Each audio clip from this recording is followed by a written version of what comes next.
Makadiyos at mapagpalang gabi po. Purihin po ang Diyos na buhay sa gabing ito. Kung saan ay patuloy naman po tayo mag-share po ng salita ng Diyos. Ito po ay nakasanayan na natin dahil nag-iisa lang po tayo dito sa room natin. Wala tayong kasama at halos busy sa time po na pahinga sa trabaho, sa opisina. So ito po ang nakiugalian natin, parang devotional po sa ating Diyos na buhay. Pagkatapos mag-aral ng salita ng Diyos, ito po ay i-video ko, mag-share ako through YouTube po upang kahit papaano maiparating po natin ang kabutihan ng Diyos, ang kagandahan po na nagawa ng Diyos sa buhay natin, no? Kung ano siya at kung sino siya sa buhay natin. Is that God who provides and everything. He is that God who heals us, no? Isa siyang Diyos na nagbibigay po ng kapayapaan sa bawat isipan po. Sa lahat ng nangangailangan, ano man ang kailangan mo, peace of mind, it could be healing po, ay kaya po gawin ng ating Diyos. Kasi sabi nga sa Episo, Kabanata 3 at talatang 20 o Ephesians chapter 3 verse 20, He is that God who is able to do, no? He is able to do exceedingly abundantly beyond, no? Meaning to say, He is a limitless God, no? He is the God of yesterday, today, and forever. Bagamat dito po sa lugar natin ay napakalakas po ng ulan, sinabayan pa ng kidlat, tulog, ngunit mas malakas pa po dyan ang power po, no? Ang power po ng ating Diyos, Ama sa langit, at higit sa lahat po ang power of the Holy Spirit who guides me or guides us and all truth po. So sa gabing ito, ang pag-aaralan po natin ay isang Bible character po, ang kanyang statement. Ito po ay marahil madalas na po natin narinig sa kaibigan natin na mga first Christian, no? And even sa pastor po, palagi nating naririnig ito sa time na may testimony, sa may time po na Bible study o prayer meeting, narinig na natin ito. Common na po ito na word of God na ito, na verse na ito. So, ang pag-aralan po natin, kung matandaan po natin, yung nakaraang buwan na pinag-uusapan po natin dito sa YouTube ay isang Bible character din po, no? Kaya naman po, ang pag-usapan natin ay patungkol po sa isang Bible character po. Ito naman po ay yung last month ata, kung hindi ako nagkamali, or 2 months ago, pinag-aralan natin ang buhay ni Caleb, no? Na si Caleb po, kung anong history ng buhay ni Caleb, no? Siya ay naging victorious, no? Nung naangkin niya ang Hebron, ang vision niya patungkol sa Hebron, no? At the age of 85, kung bakit naging matatag siya, he never, hindi siya nag-iisip na, hindi niya naisip na sa ganung edad ay magre-retiro siya. So ngayon, sa oras na ito, ay pag-aralan po natin. Ito naman po ay kung saan naging successor po si Caleb dito. No, ito po ay si Joshua, sapagkat si Joshua po ay naging kasama niya. No, si Joshua po ay naging kasama niya, one of the 12 spies sent by Moses in the promised land po sa Canaan. No, sila lang po dalawa ang nagbigay ng pleasing report, no, positive na report kay Moses. Then the other spies, no, the 10 spies, no, nag-disobey po sila sa leadership against Moses. kung saan ay napag-usapan po natin ito nung napag-aralan po natin ang buhay ni Caleb. So, ang pag-usapan po natin ay andito po, although sa last part po siya, ang topic natin sa Joshua chapter 24 verse 15, but basahin ko po ang whole verse po. Sabi niya, Joshua chapter 24 verse 15, "And if it is evil in your eyes to serve the Lord, choose this day whom you will serve, whether the gods your fathers served in the region beyond the river, or the gods of the Amorites in whose land you dwell. But as for me and my house, we will serve the Lord." So, i-check po natin ito. But as for me and my house, we will serve the Lord. Napakagandang statement po, no? Napaka-courageous po na statement ni Joshua. But as for me and my house, we will serve the Lord. Hallelujah. Ganun din po ba tayo bilang isang padre de pamilya, no? I-address natin ito sa ama kasi nga tayong mga ama, tayo nga ang tinaguri ang leader, no? Kung ikaw ay leader ka man o hindi sa secular na mundo, kung saan tayo, ordinary ka lang, member ka lang dyan, kung saan ka na organization, kung hindi ka man leader, but pagdating sa bahay, ang nirerespeto po tayo sa ating pamamahay bilang isang padre de pamilya. So, ang decision, kung may mga decision making man sa pamamahay natin, hindi pwede sa kultura po ng isang Pilipino, kahit saan ka man, mas maokey pa gani ang sa Pilipino, doon ka sa iba, na lahat talaga halos lalaki ang magdesisyon. But sa atin, ang mas maganda kung Christian, born again Christian ka, kailangan vice versa po, no? Pinag-uusapan ng wife at saka ni husband. So, ang pinakapunto ko dito po, ang tinutukoy ko, pag ikaw po ay ama, padre de pamilya, ikaw po ay tinaguriang leader ng pamamahay mo o ng pamilya mo, no? Kung saan ka, no? Pamilya ay composed po ng anak, siyempre asawa at saka ikaw na husband. Kasi nga, ikaw ang haligi ng tahanan, pundasyon ka, no? Pundasyon ka ng isang pamilya. Kaya naman po kung mapapansin mo, kung sa hapagkainan po, sa tuwing hapunan na po, dinner time, no? Minsan kasi dinner time na kita-kita yung sa pamilya. Kung makikita mo po, kahit yung father ko noon, matandaan ko nung, kasi 8 kaming magkakapatid, doon talaga siya nakagitna sa gitna talaga siya, no? Doon sa dulo. Meaning to say, it represent, no? Head ka ng pamilya, no? Ito po ay nag-represent din na leader ka ng pamilya. So, kaya naman kung may mga decision making, for example, ibenta ang kalabaw noon, so kailangan ang final decision sa ama. Kung may mga hospitalization, lahat, no, kumbaga nagkaroon ng command responsibility, no, ang isang padre de pamilya. So, ganun din po sa atin bilang isang padre de pamilya. So, 90% of that, or sabihin natin 85% of that na decision ay galing sa padre de pamilya. So, ngayon, parang binigyan din tayo ng idea.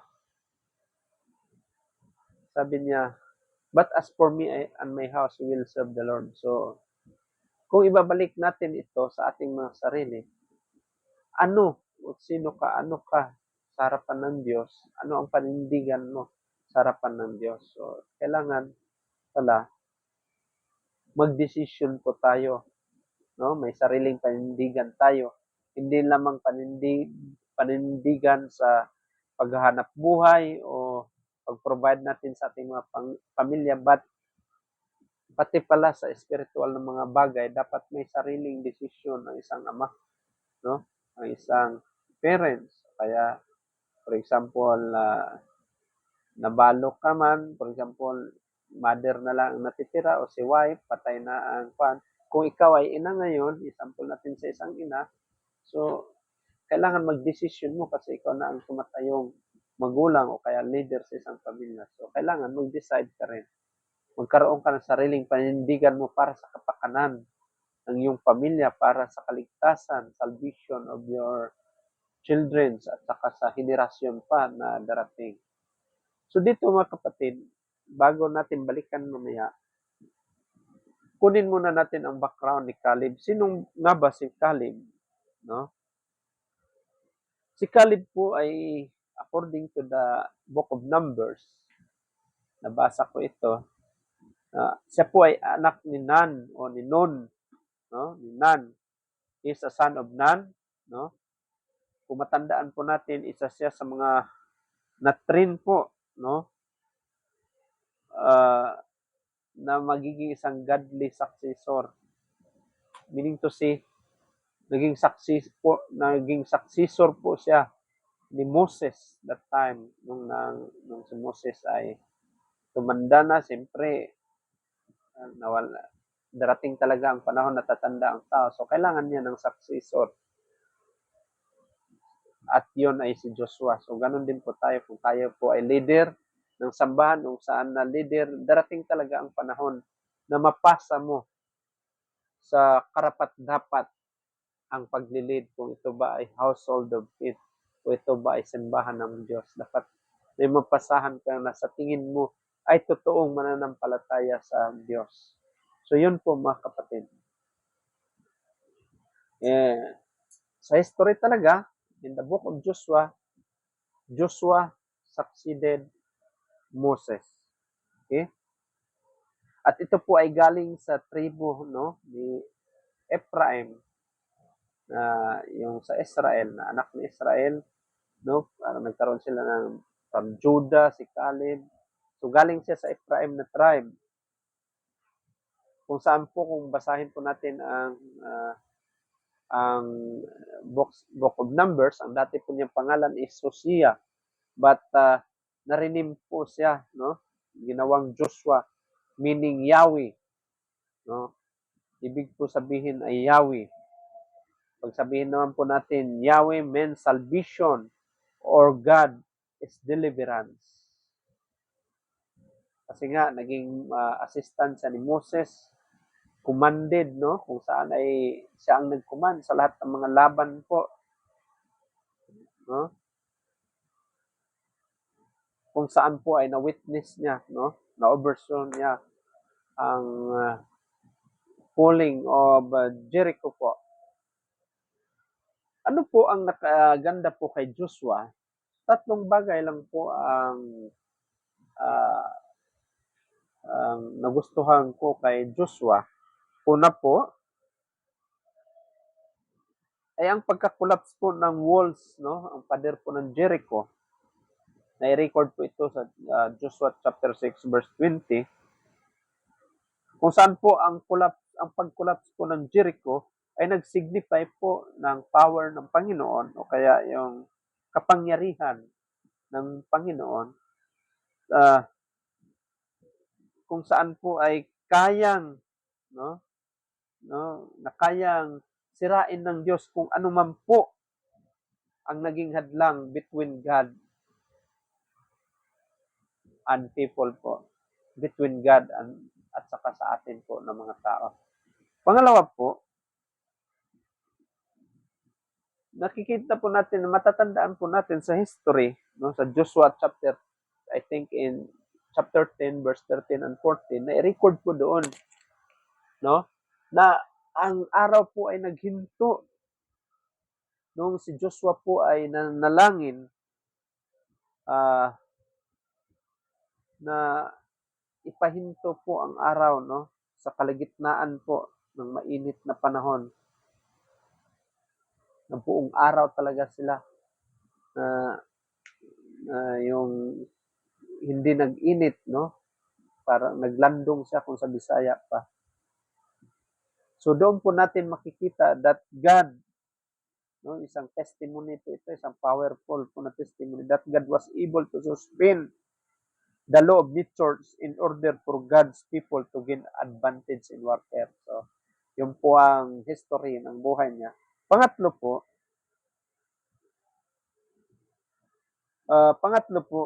yun pong pag-aralan natin ngayon, no, isa pong devotion ni Joshua na sa Panginoon na isang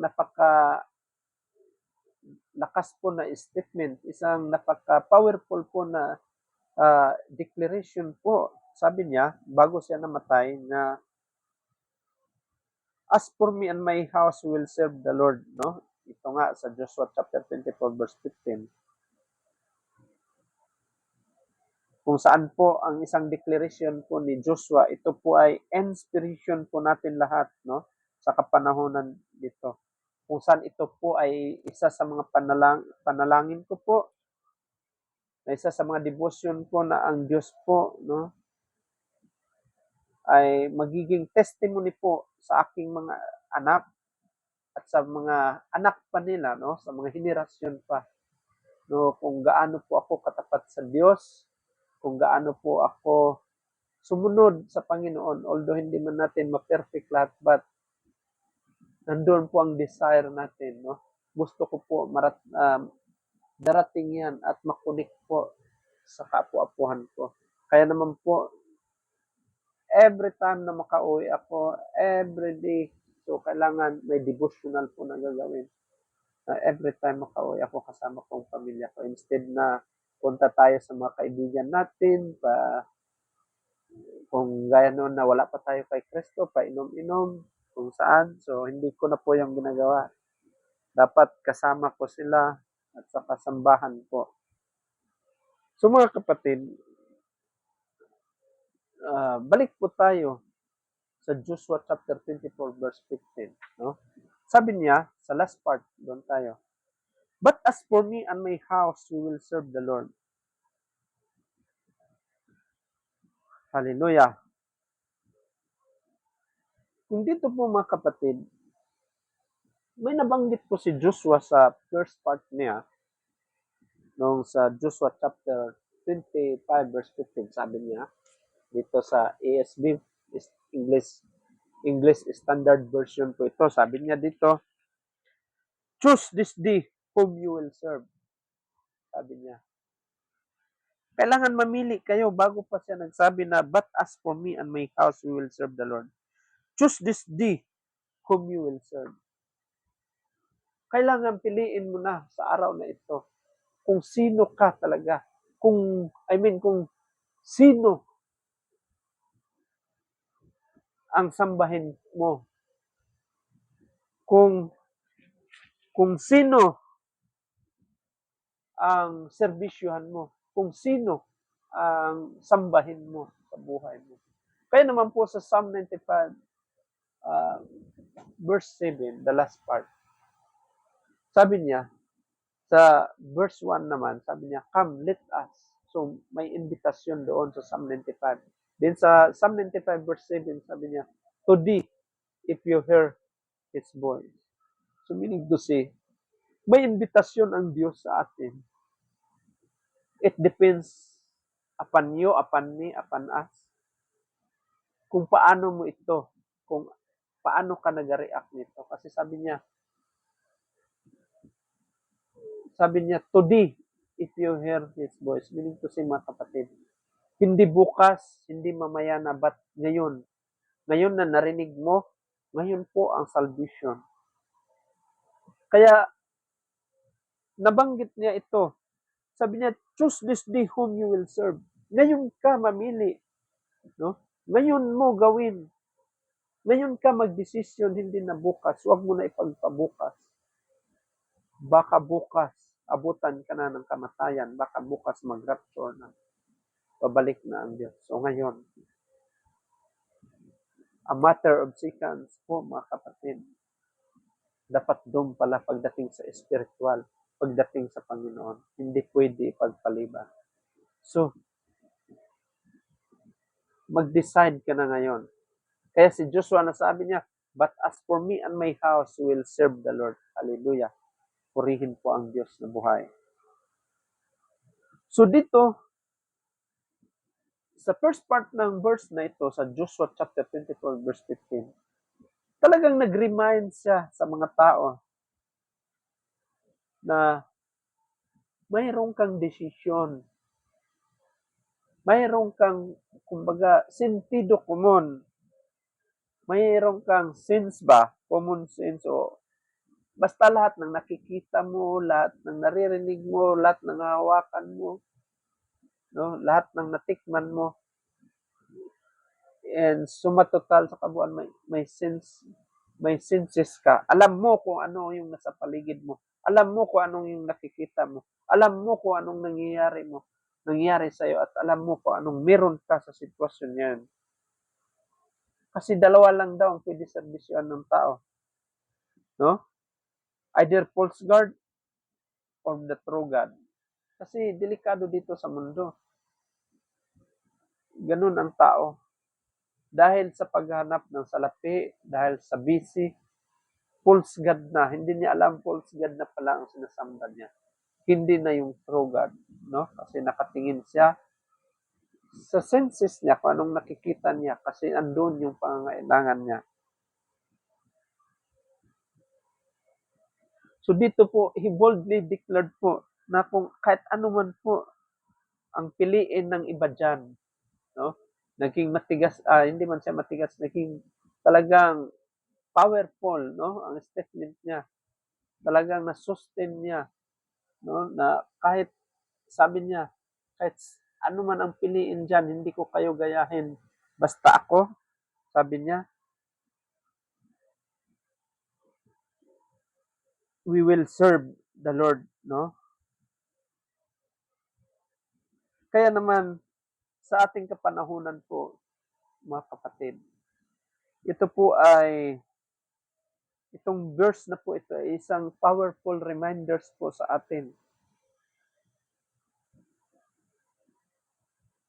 no? Na ang ating pamamahay po, no? Kasi padre de pamilya tayo, should be places where God is honored, no? Kailangan po nakikita doon na talagang sinasamba natin, no, ng ating pamilya ang totoong Diyos. Sinasamba natin, gi-honor natin, sinasamba natin at higit sa lahat, sinusunod po natin ang instruction. So paano po nasusunod ang instruction? Ito po ay nakikita po sa pang-araw-araw po natin na pamumuhay, sa ating paglalakad, sa ating pag-upo, sa ating pananalita. Mismo ang nasa paligid po natin ang mag-identify if we are a truly born again Christian po. So yun po mga kapatid, no?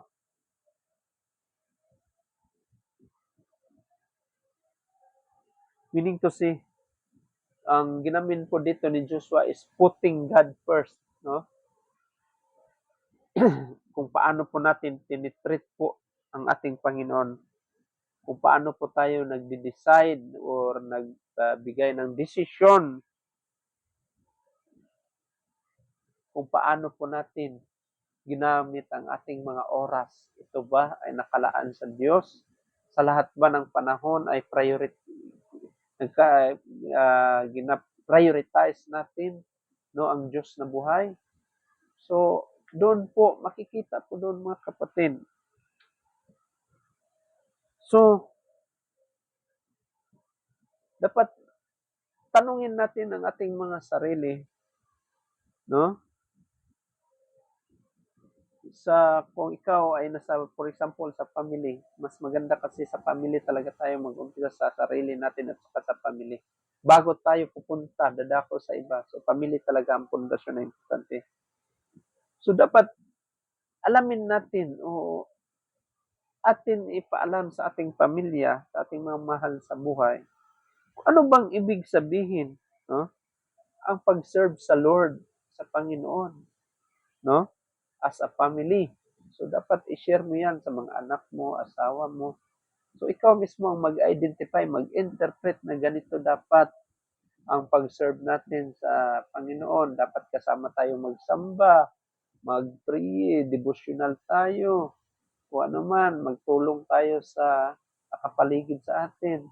So, bilang isang padre de pamilya, dahil sa pagbabasa natin itong salita ng Diyos, no, itong mga Biblia, no, may mga instruction po dito, no. So, sa pamaraan na ganun po ay malilid po natin ang ating family at higit sa lahat as the Holy Spirit po. As the Holy Spirit lead us, no? Kasi ang Holy Spirit ay turuan po tayo ng tama po para mag-guide natin ang ating mga anak sa kabuuan ng ating pamilya. So, ganun po. Kailangan alam natin, no? Alam natin ang true meaning kung paano po, no? Ano po ang ibig sabihin ng serve the Lord, no? On how to serve the Lord as a family. So, pangalawa, how can we show that our house belongs to God? So, mga ganun na mga tanong. Paano natin daw maipapakita ng ating pamamahay ay sa Diyos? So, yun ang mahirap mga kapatid. Kailangan makita, no? Mayroong identity as a born again Christian. Number 1 yan, nababasa ang kapitbahay mo. Nung panahon ba na kailangan ng kapitbahay mo?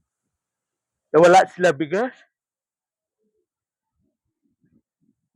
Word of God lang ba ang ginashare mo o gisabayan mo ng 2 takal ng bigas at sinabi mo na ang ating Panginoon ay provider, higit pa sa ating inaalala, iniisip. So, ganun po yun mga kapatid. Pangatlo po, ano ba ang mga pamamaraan, no, na dapat nating gawin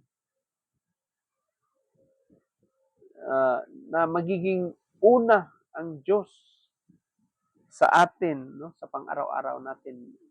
Kung sa English pa, what are some ways we can put God first in our daily routines? Ano ba ang mga bagay-bagay, mga dapat nating gawain, no? Na upang mapatunayan natin, no? Upang maisabuhay natin na talagang inuuna natin ang Diyos sa ating mga routine na ginagawa sa araw-araw. Kung ikaw nag-opisina, paano mo magawa? Magdebosyon ka ba bago ka mag-alis? It depends on you. It depends upon the Holy Spirit leads you. No? Dapat mayroong ganon. So ako, before ako magising, I memorize the Psalm 23 bago ako mag-pray, declare prayer. Kasi para sa akin, nagpasalamat ako sa Diyos kasi siya ang may likha ng lahat ng bagay dito sa lupa, dito sa ibabaw ng mundo. No, kung isa doon ang oxygen ang tinanggal sa akin, so paano pa ako makapag-serve sa Kanya? Paano ko pa ipagpatuloy ang magawain na ganito, na i-share ang salita ng Diyos? So kaya pinupuri ko siya. No, nagkaroon ako ng uh, regular communication, devotional sa Panginoon, magpasalamat sa paggising. So isa yan po, pamamaraan na inuna natin ang Panginoon bago ang lahat.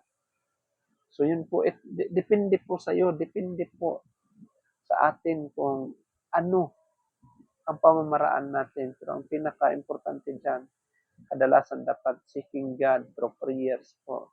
No? Kapag-usap po tayo through prayers. So, bilang isang padre de pamilya o as a family, i-address ko ito sa kasi pinaka-basic na fan is family man, no? Ang Jerusalem natin.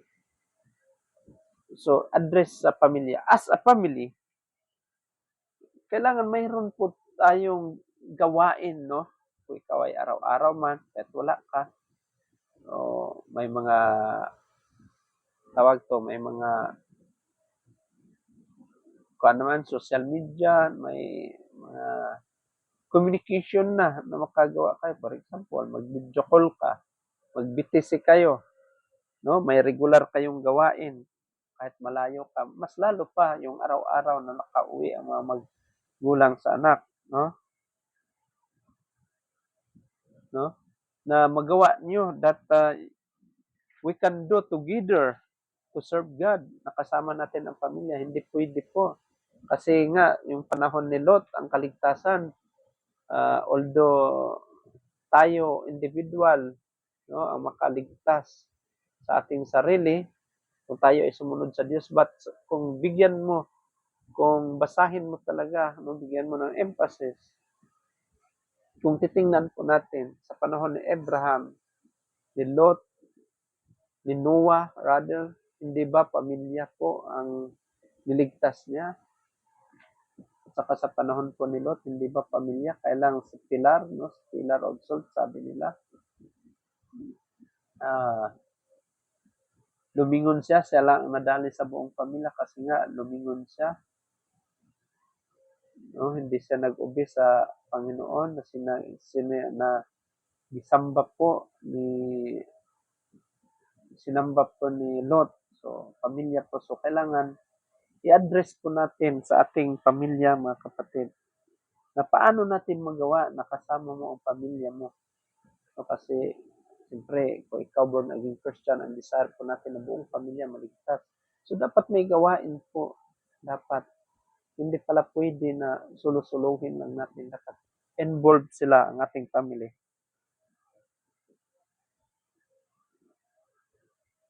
So, ito lang po ay mga example po, 1 to 3 po, tatlo, na mga activity, no, na kaya magawa, no. One of the activities that we can do together, no, to serve God, no, with your family. Tulad ko sa pamilya ko, may personal kami, no, may sarili kaming devotional kasamang anak namin kahit pagod yan sa trabaho pareho. Saka yung mga anak ko sa school. So, hindi pwede. May once a week na devotion. Pwede gani araw-araw ako, araw-araw ko yung ginagawa. Gabi at saka umaga. So, I have a personal nag-communicate ako kay Lord.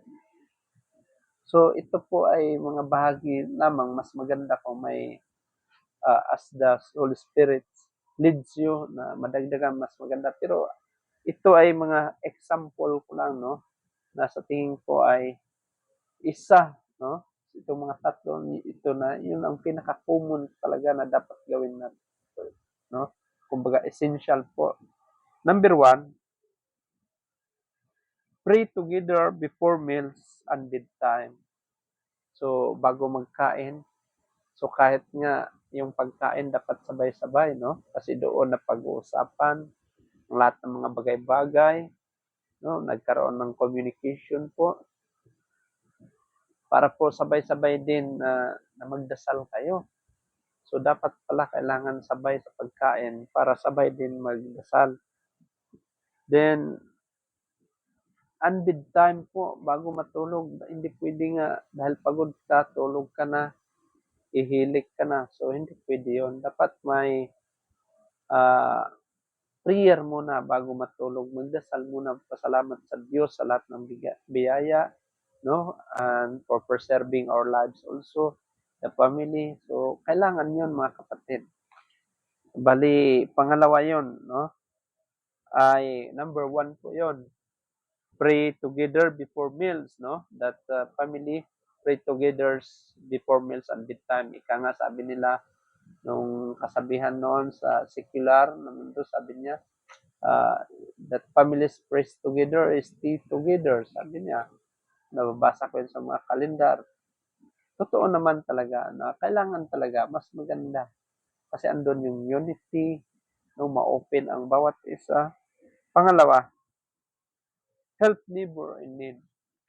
So, tayo pala bilang isang mga born again Christian, hindi pwede na basta lang nagsamba tayo, no, nag-attend tayo ng mga prayer meeting, so hindi pala pwede yun. Na doon lang tayo, no, although ang nasa mind natin, kaya ni King David na nangarap tayo na titira na sa kanyang kaharian, titira sa kanyang uh, temple, no? Pero mayroon pa rin mga kapatid, no, na hindi pwede na doon lang tayo nakapokus sa pag-worship, sa pamamagitan ng pag-attend ng prayer meeting, kahit ma-perfect mo yan, yung pagsamba, so on and so forth, no, mga Bible study. But ang pinaka-the best doon is yung tutulong po tayo sa ating mga kapitbahay na nangangailangan po. Help neighbor in need. So kailangan natin yan, no? Tutulong tayo sa ating kapitbahay. No, sa tingin natin na walang-wala talaga, walang kakayanan. So, iabot po natin, no? Kasi sa pamamagitan niyan ay natutuwa po ang Panginoon, no? Na-bless po natin ang Panginoon.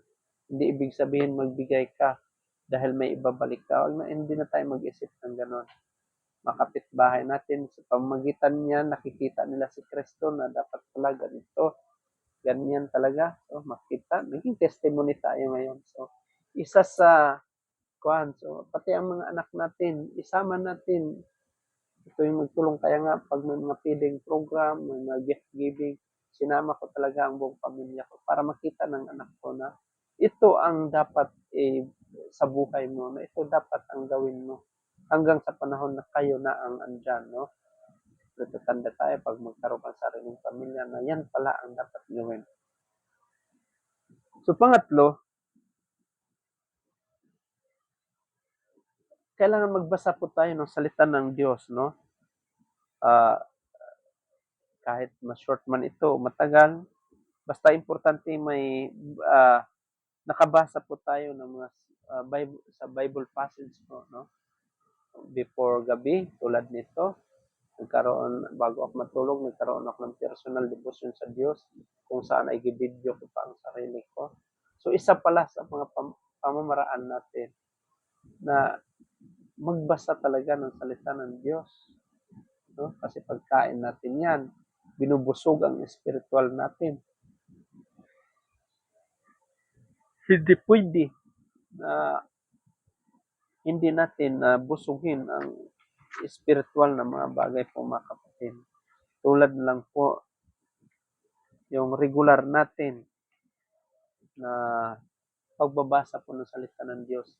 Kasi sa pamamagitan mo ng pagbasa ng salita ng Diyos,